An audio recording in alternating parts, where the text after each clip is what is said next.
Un crimen en la cruz. Así es el título de este libro que se ha editado y que nos lleva a una historia que, como dice por ahí por el final, también tiene de leyenda mucho. Seguramente los habitantes de la Cruz hasta ahora van a escucharnos y van a empezar a recordarnos. Yo sabía, me dijeron, me contaron. Una historia que debiera basarse o debiera presentarla a lo mejor a propósito de un empresario, pero voy a partir por la víctima. Yo creo que Beto es el que tiene que ser visibilizado aquí. Un joven muy humilde, de una familia pobre, que buscaba para alimentar a su familia, que llegó a robar y que terminó asesinado. Esto en la época de la dictadura. Estamos hablando de Cayo Beltrán, que fue el empresario, aquí ficcionado por supuesto, que llevó a cabo este crimen, según él, porque se le salió de las manos, ¿no? Se le salió. Parte de esta historia que vamos a empezar a develar ahora con su autor, Jorge Díaz Sanger. ¿Cómo estás, Jorge? Hola, Jorge, qué gusto. Hola. De verdad, qué gusto. No, un gusto para mí que estar aquí junto a ustedes. Ya reconocieron esa voz. Eso muchos, decir, muchos. Si ustedes reconocen la voz, sí, es Jorge Díaz. Tantos años que nos acompañó en la televisión leyendo noticias, pues Jorge, ¿no le echas de menos esas cosas?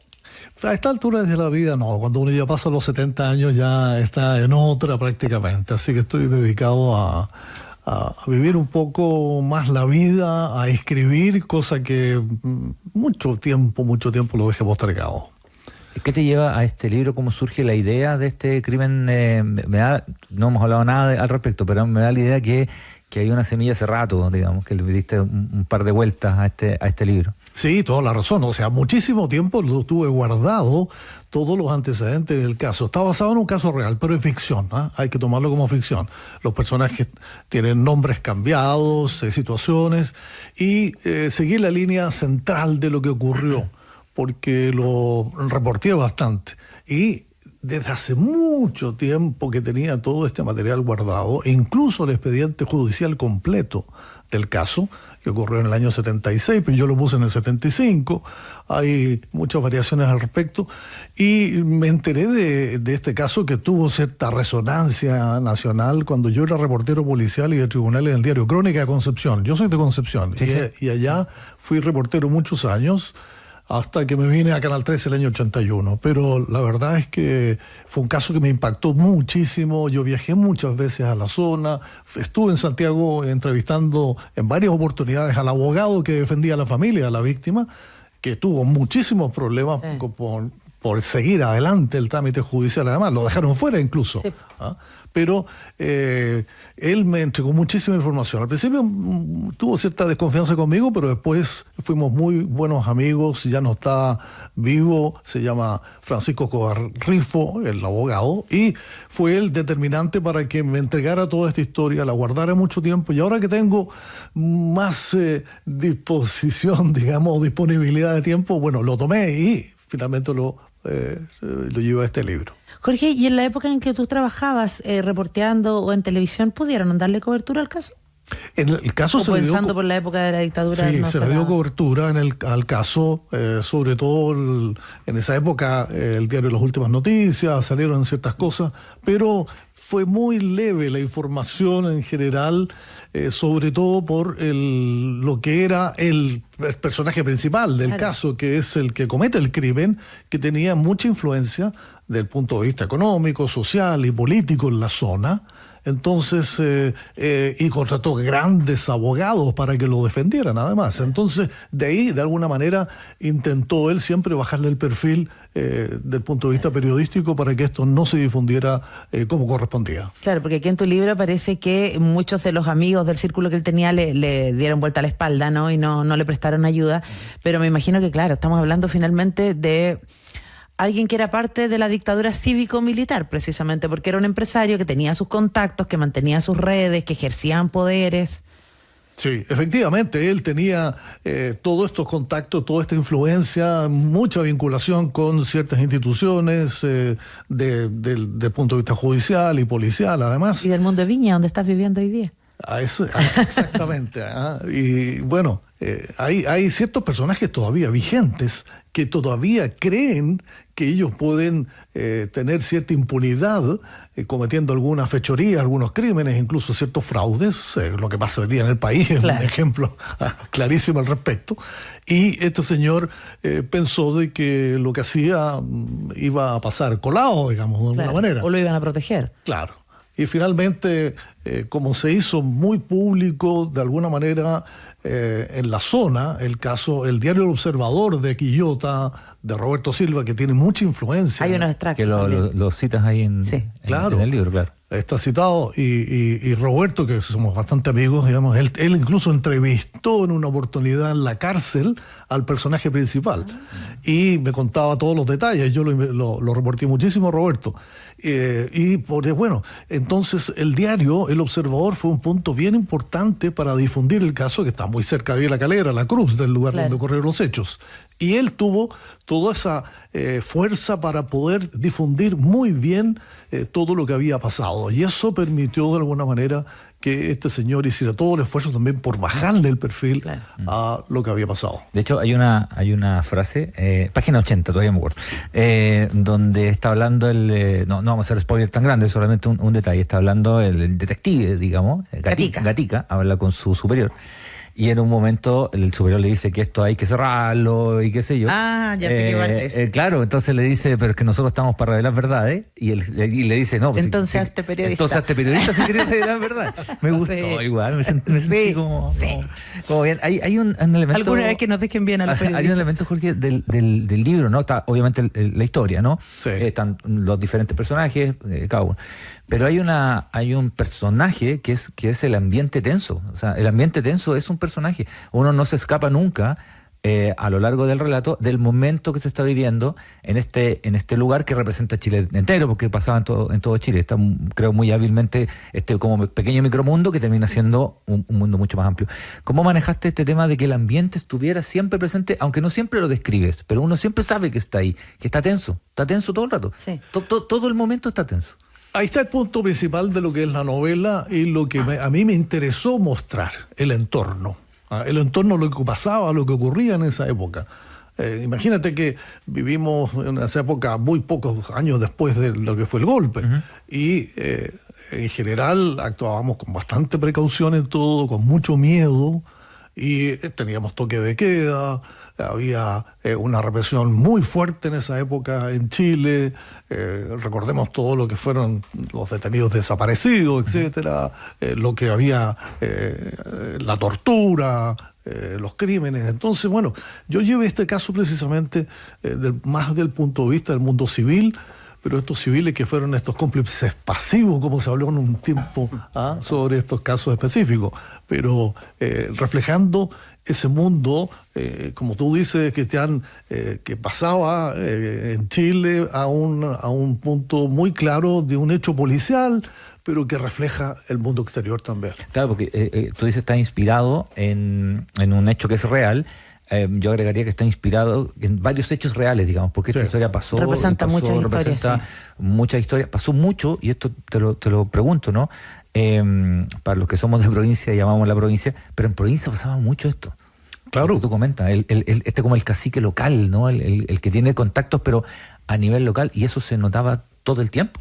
Sí, claro. En Concepción, donde yo, digamos, de donde soy, donde estudié incluso periodismo, una época, y pasaba, o sea, hay grandes, estos caudillos internos que tienen todas estas conexiones, que no solamente los pasan haciendo negocios, digamos, y los contactos que tienen, sino que también de los clubes sociales. Visitan las cortes de apelaciones, los juzgados, visitan, en este caso el personaje principal pertenecía a estos alguaciles de carabineros, que es una institución más que nada para poder tener cierta impunidad, para poder andar con un rompefilas. Y sabes que yo precisamente quería adentrarme en eso porque estamos hablando de un libro de la época de la dictadura cívico-militar, año 75, tú dices el caso fue el 76. Pero el año pasado recordemos que un niñito en un furgón escolar en Recoleta murió porque un personaje que decía que era alguacil de Carabineros se puso a perseguir a unos delincuentes y terminó en un choque y una tragedia. O sea, todavía hay personas que creen que tienen esa posibilidad de ser impunes. Claro, y eso te causa estos hechos graves como tú lo que estás contando. Pero todavía hay personajes que por estas vinculaciones creen de que no les va a pasar nada en nuestro país. Lo escribes con muchas secuencias, ¿no? Los capítulos son breves, son bien cortitos, lo que hace que cuando uno termina un capítulo queda con ganas de leer el otro al tiro. Entonces hace que la lectura además sea extremadamente rápida. Siempre comentamos que las lecturas además son, yo lo voy a decir al menos, líneas de tiempo. En los momentos en que uno además se puede trasladar, también puede leer. Y de repente uno queda cortado cuando son muy largos, entonces queda muy, muy, muy hábil en ese mismo sentido. Te quería preguntar respecto a esto. ¿Lo escribiste linealmente? ¿Lo fuiste después editando en tiempo? Porque también hay algunos saltos de personajes y temporales permanentemente. Como lo que no se ve, digamos, como el bastidor de la escritura. ¿Lo dejaste reposar un ratito después? ¿Lo fuiste retomando? ¿Cómo fue eso? Sí, lo tomé en general, sabía cuál era la línea central, el comienzo y el final. Por mi digamos, experiencia en las telenovelas, por ejemplo. Ya nos vamos a meter ahí. Que me tocó adaptar muchas telenovelas brasileñas. Yo leía el principio, porque a mí me la entregaban completas, digamos, así, en paquetes. Y leía el principio y leía el final. Entonces, cuando tú sabes cómo va a terminar, ya puedes armar este puzzle. Pero fui escribiendo capítulos diferenciados y después los uní. Perfecto. Para poder darle toda la estructura de lectura en general, pero que fuera así con digamos, capítulos breves. El libro mismo no es muy largo. Está escrito dentro de una narrativa también ágil, mucho más fácil de leer, y que sea algo que en definitiva te pueda entretener y que sea una buena experiencia de lectura al final. Pero es una experiencia, como decía Cristian, que así, si bien además te hace meterte en el ambiente como opresor, como encerrado de la dictadura, que la sientes en las escenas de Díaz, en el traslado cuando tiene que ser fiscalizado, incluso el protagonista, por las unidades militares que estaban en el camino, por la vida de las personas en regiones. Pero también es súper emotivo desde el punto de vista de lo que me comentaba Cristian, que representa muchas historias. Porque para mí, por lo menos, el personaje del Cira me desgarró el alma. Que es la mamá del chico. Exactamente, es la mamá de Beto, de Alberto, que en algún momento ella incluso dice, cuando reconoce el cuerpo del niño, como que el alma se le sale del cuerpo, dices tú. Y de verdad que para mí fue súper fuerte, porque en este caso, si bien se ilustra a Beto como un joven que estaba robando para sobrevivir y no se vincula mucho a hechos políticos y demás, hubo muchos jóvenes que sí, solamente por protestar, por marchar, por pensar distinto, fueron asesinados y con la misma brutalidad. Y quedaron muchas Elciras que hasta el día de hoy quieren saber. En el caso de ella, por lo menos encontró el cuerpo de su hijo.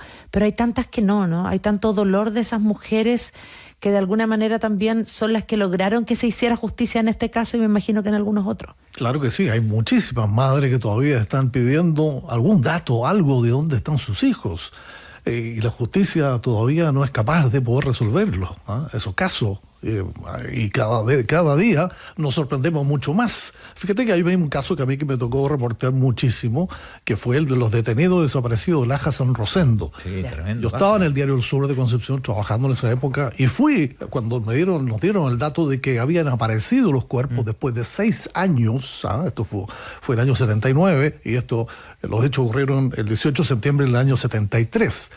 Y fuimos hasta el lugar, incluso yo excavé el lugar donde estaban ahí enterrados, aparecieron los huesos, los restos de la vestimenta, etcétera.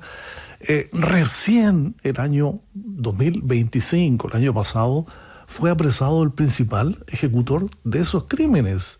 O sea, 50 y tantos años después, recién viene a ser resuelto el caso totalmente, para poder dar cuenta de lo que pasó realmente y quién y por qué lo ejecutó, ¿te fijas? Entonces, hay muchos casos todavía pendientes a los cuales, de alguna manera, alguien tiene que dar respuesta. ¿Te tocó, Jorge, hacer periodismo en esa época, que era una época ruda para hacer periodismo, para ser reportero? Te tocó en Conce, te toca después acá en Santiago con una visibilidad de pronto mayor, ¿no? Conductor de noticias y qué sé yo.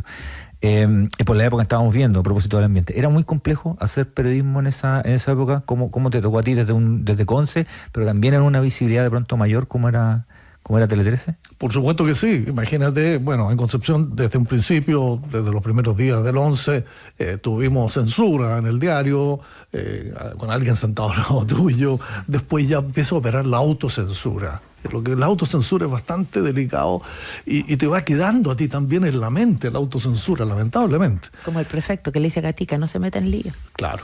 Entonces, el proceso fue gradual dentro de lo que era la censura, la autocensura. Fue difícil. No era, bueno, nos clausuraron varias veces el diario Crónica por cosas que eran ingenuas de repente, porque había un bando que decía que no podías causar disgusto en la población en esa época. Y me acuerdo porque una foto aparecía la Junta, ponte tú, de gobierno, y abajo se vinculó a un titular que decía detenidos 4 peligrosos delincuentes, que era una noticia policial que no tenía nada que ver con la foto. Bueno, estuvimos clausurados un par de días. Por culpa del diagramador. ¿Te fijas? Claro. Eso es que las últimas páginas se hacen a última hora también en los diarios de la tarde. Con el cierre a veces andando incluso. Claro, entonces fue difícil, obviamente, en esa época. Cuando llegué a Canal 13 en el año 81, obviamente, y yo me hice cargo del noticiario nocturno, Telenoche. Era no solamente el lector, sino que era el editor del noticiario. Bueno, obviamente, cuando empiezan las protestas fuertes, los años 82, 83, recuerda tú, en las noches, en los sectores más, en las comunas más periféricas de Santiago, obviamente, ¿cómo informábamos? ¿Cómo decíamos las cosas? ¿De qué manera podíamos transmitir a nuestros telespectadores lo que estaba pasando? Entonces también ahí tuvimos que tener bastante precaución de qué manera poder decir todo aquello. Porque además era un canal de la Iglesia, por la Pontificia Universidad Católica. Sí, pero eso también era un manto de protección que nos sirvió muchísimo, porque éramos de la Universidad Católica, de la Iglesia Católica, para poder decir más de lo que el resto podía, los otros canales. Y es así como también Canal 13 en esa época, hasta el año 88, digamos, el plebiscito, tuvo bastante buena cobertura o sintonía, porque era un canal más imparcial del punto de vista de lo que eran los otros. Sí, claro, comparado con TVN no, obvio. Claro. Pero había ciertos personajes, por ejemplo, tú, no sé, ¿recuerdas? Tienes que haber compartido con Pablo Honorato, ¿no? Que es un personaje súper cuestionado el día de hoy. Sí, claro que sí, pero yo tenía libertad para poder hacer la pauta de Telenoche como quisiera. Así que de esa manera podía editar muchísimo de lo que se transmitía a las 9 de la noche. Era distinto el noticiero para más tarde, que había que reducir porque era más breve. Claro. ¿Ves noticiario, Jorge, hoy día? Poco. ¿Tienes alguna opinión respecto a los eternos noticiarios de la televisión abierta chilena? Eternos noticiarios, como dices tú, porque ahí hay que rellenar, no sé, la pauta nuestra no es tan amplia como para poder hacer 1 hora, 2 horas, 3 horas, incluso 2 horas y media. Hay que tener mucha creatividad. Pero la verdad es que agotan, entonces uno ya va a buscar lo que es la noticia principal del día. Claro. Y ahí están en los primeros minutos en general, y el resto tú lo puedes encontrar en muchos otros medios. O sea, Internet hoy día te da mucha información. El noticiario de noche, ¿no? Que ustedes lo hicieron por muchos años, que era un clásico.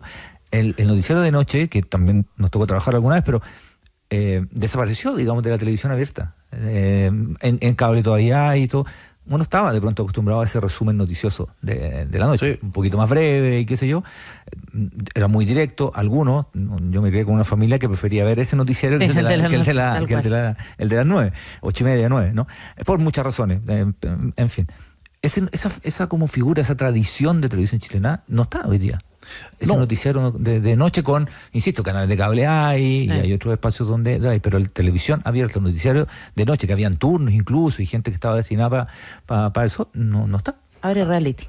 Así es, no está, y hace mucha falta, porque sobre todo en esta época, fíjate que durante el verano Tele 13 marcaba mucho más en la noche. Marcaba mucho más nosotros en la noche, porque la gente estaba todavía. Hoy día a las 9 de la noche está claro, ¿te fijas? Entonces no veía o no ve noticias a esa hora y se guardaba para ver las últimas horas. Nosotros teníamos incluso más sintonía que el Tele 13, que era el noticiario principal.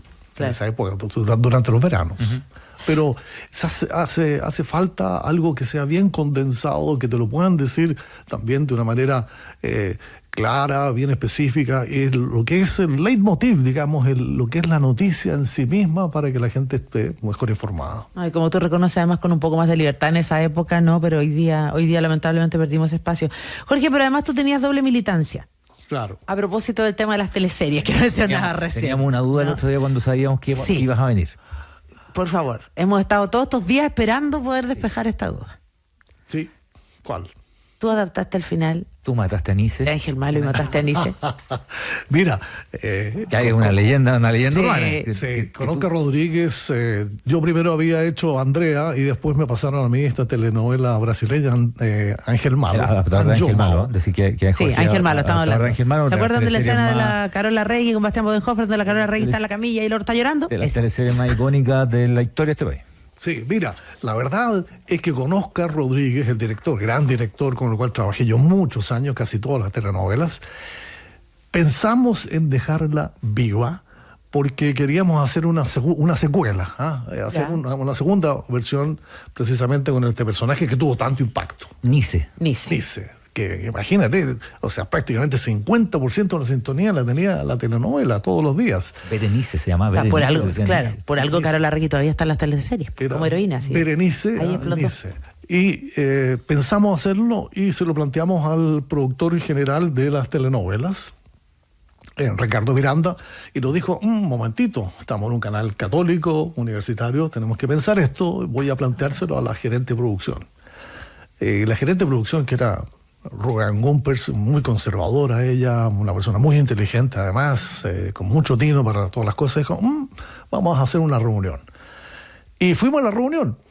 Y en la reunión, obviamente, había un profesor universitario, había también un sacerdote, había otras personas que habían leído esto de final que estábamos planteando y opinaron. Y la verdad es que los personajes que hacen una trama, porque Ángel Malo, imagínate, claro. Ella tenía una cara de ángel, pero había creado toda una trama bastante perversa. Sí. Ella interiormente... Era una sobreviviente. Y dijeron, ¿ustedes qué quieren hacer? ¿La queremos dejar vivir? No, dijeron que no. Tenía que tener un castigo. Tenía que tener un castigo. Mi mamá está escuchando. El profe y el cura, te apuesto que fueron ellos. Bueno, en general, entonces la decisión editorial del canal fue que tenía que tener un castigo. Nosotros pensamos muchísimo y Oscar me dijo, crea un final distinto, ve cómo puede hacer, porque mi gran, digamos, colaboración en todo lo que fue la adaptación fue hacer muchos finales. Había que hacer final lunes, martes, el día viernes, había que dejar muy arriba la telenovela para que la gente la retomara el día lunes. Y inventamos un final y lo conversamos mucho con Oscar, y él sabía muchísimo de las telenovelas, había sido el gran factor del éxito de La Madrastra, imagínate. Claro. Sí. Y creamos un guiño. Hay un guiño que, si ustedes vieron en el final, es cuando Bastián vuelve con la guagua y que murió Nice en la clínica, y hay una enfermera que está de espalda. Y esa que está de espalda es precisamente, la grabamos con Carolina Regui, ahí. Entonces ve y dice, pero no, está viva. Claro. Y corre a verla y se da vuelta a ella y es otra persona. Hay un guiño ahí que jugamos a eso para poder darle un poquito de satisfacción a la gente. Porque después de que apareció este último capítulo, créeme que yo tuve 2 semanas que no podía salir de mi casa. Fui amenazado de muerte. No sé, me acuerdo que fue la pasada. Es que sí. ¿Cómo mataron a amenazado de muerte. Pero es que en el fondo... ¿En serio? O sea, en el fondo igual la mataste tú, porque si te dicen desde este consejo, reunión, tiene que recibir un castigo, a la venezolana la podría haber dejado con amnesia, pobre, tirar en la calle, tetrapléjica, ciega, claro, pero la mataron, se la echaron. ¿En serio? ¿Viste? Te echaste a Nice, Jorge. ¿En serio amenaza, Jorge? Oye, no, pero fuera de broma, qué grave. Llamados telefónicos, pero al canal, pero permanentemente. Pero el papá de Nice, ¿quién era? No, fue bastante dramático. Jorge Yáñez no fue para Nice, el papá adoptivo, porque Nice tenía otro padre. Y todavía me encuentro con gente como tú, Sandra, que me dice, tú mataste a Nice, tú mataste. Claro, hiciste más teleseries, sí, después hice La Invitación, Semidios. Semidios, como un águila. Como un águila. Que es la canción de Pancho Sugar. Obvio. Sugar la canta en la mañana. Y después hice Te Conté. Que tratamos de repetir el éxito de Ángel Malo con Bastián Bodenhofer y la Carolina Rey, pero tenía otra historia. Tenía otra clave, una clave más. Exacto. También hicimos un guiño al final, También un poquito como de comedia. Me acuerdo. Guiño. Tenía una cosa más de comedia. Claro. Se midió una media superproducción incluso. Sí, me acuerdo. Con el 13 en esa época dominaba la producción de telenovelas. Sí, pues. ¿Y a ti te gusta hoy día ves teleseries? ¿Te gustaría volver a adoptar teleseries? Me encantan las brasileñas, pero lamentablemente ya no están dando tantas brasileñas, sino que tenemos muchas turcas. Sí. Y estaba viendo una versión turca de lo que fue Avenida Brasil, que es una brasileña muy buena, que se dio muy buena, y que hicieron los turcos una versión. Claro. Está ahora en el aire. ¿Cómo llegaste a la adaptación de teleserie, Jorge? ¿Cómo llegaste a esa parte cuando te veía, claro, el rostro de noticias, qué sé yo? Porque mira, la verdad es que yo siempre he estado cerca de lo que es la creación de historias. Claro. En el diario creé muchas historias, reviví ciertos hechos policiales, novelándolos un poco para que fueran más atractivos, y nos fue muy bien con eso. Era una época, imagínate, complicada, entonces había que buscar ciertos otros temas para decirla igual, claro. Para que la gente pudiera comprar el diario, en esa época que se compraba, hoy día te lo regalan, pero para poder comprar el diario y seguir las historias que publicábamos en el diario.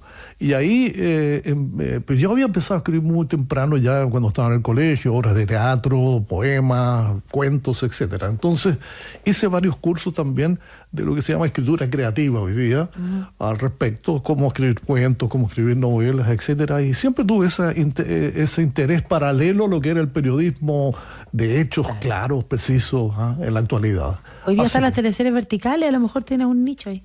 Sí, me ha interesado eso, fíjate. Es súper novedoso porque son teleseries, para quienes no han escuchado, son súper virales en las redes sociales, son teleseries para ver en el dispositivo móvil, y los capítulos duran 1 minuto y medio, 3 minutos. Bueno, primero te enganchan porque te tiran un buen rato y justo cuando tenéis que empezar a ver otras cosas. Y tienes que pagar. Contenido y pagar, o comerciales entre medio y demás. Claro, pero es interesante el tener que adaptar a ese formato y en tan corto tiempo. Es un muy buen modelo porque hoy día no creo que mucha gente siga muchas telenovelas durante tantos meses. Así que tú rápidamente puedes tener resuelta, digamos, la historia. Claro. Atrás quedó El secreto del Puente Viejo, esa española que duró como 10 años. Oye, escribe gente, te mandan muchos cariños. Estaba viendo acá gente que ha escrito mientras estamos al aire, de diferentes lugares. Luis de Concepción te manda un saludo. Victoria también de Viña del Mar dice que te reconoció por la voz al tiro. Dice, así que te mandan ahí también harto. Víctor, también del sur, dice: te conté que entretenida. Recuerdo que el personaje de Bodenhofer tenía un cocodrilo que se llamaba Lizardo. Al poco tiempo tuve el mismo y lo bauticé igual por la novela. Qué bueno. Lizardo por el Lizardo Garrido. Sí, Lizardo. Dice, para mí era el mejor noticiero, era el único que uno podía creer. Comenta acá también Jaime, que escribe a través del más 569-85-21-23-60. Está lindo eso, ¿no? ¿Te lo comentan también de pronto? Sí, muchísimo. Todavía hay gente, mira, hay gente que más reconoce por la voz hoy día. Es que la voz está intacta. Sí, la voz está, pero... Así que no, y conversamos muchísimo con todas las personas que me saludan acerca de lo que ellos vivieron. Hay unos que desde chicos me dicen, porque ya han pasado muchas generaciones, imagínate, ha pasado bastante tiempo. Y así que es muy agradable. Un saludo para todos los que están escribiendo y que están mandando saludos. Muchísimas gracias. Jorge, Un crimen en la cruz, que es este libro del que partimos conversando, me imagino que ya tienes algún otro proyecto, tienes a lo mejor otra cosita guardada por ahí, ¿quieres seguir escribiendo? Sí, o sea, hoy día mi función o mi dedicación principal es escribir y viajar. Y en eso estoy. Ya. ¿Y así también como historias ficcionadas pero basadas en hechos reales, o estás abierto a cualquier género? Tengo otro caso basado en un hecho real, pero también ficción. Ya, claro. Me interesa mucho la novela negra, y esto está dentro de esa novela policial. Sí, pues sí, de hecho parte aquí con una... Claro.